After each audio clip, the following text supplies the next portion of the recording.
sa akin. Delikado. Ako na lang tatawag sa'yo, Lloyd, ha? Asawa ko, sino kausap mo? Ano, mali ka lang nang iniisip. Babae, tas parang Lloyd nandun sa cellphone. Hindi ko alam kung ano yung mas masakit. Tanungin ko siya ng diretso, makuha ko yung sagot. Harap-harapan niya kaming gaguhin. Pamilya ko bago mag-TV Patrol. Ako po yung tinawag nila na street teacher dahil ako po yung mga nagtuturo sa mga bata na nasa lansangan. Kahit simpleng tao ka lang, may magagawa ka sa kapwa mo. Malasakit sa isa't isa. ABS-CBN News. In the Sa ulo ng ating mga nagbabagang balita.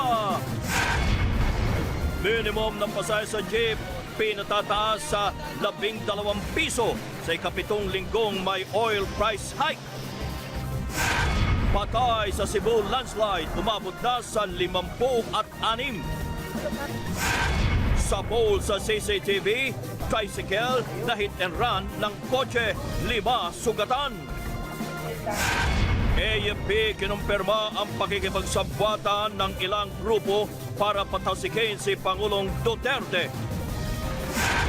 At eyeball nina Shawi at Gabby hindi natuloy.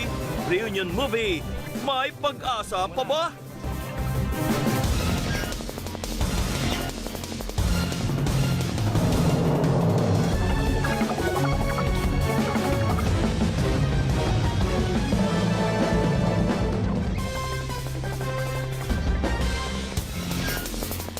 Magandang gabi bayan!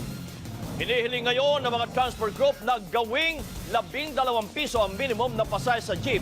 Ito'y dahilan sa ikapitong sunod na linggo, magtataas na naman ang presyo ng petrolyo bukas. Nagpapatrol, Alvin L. Chico.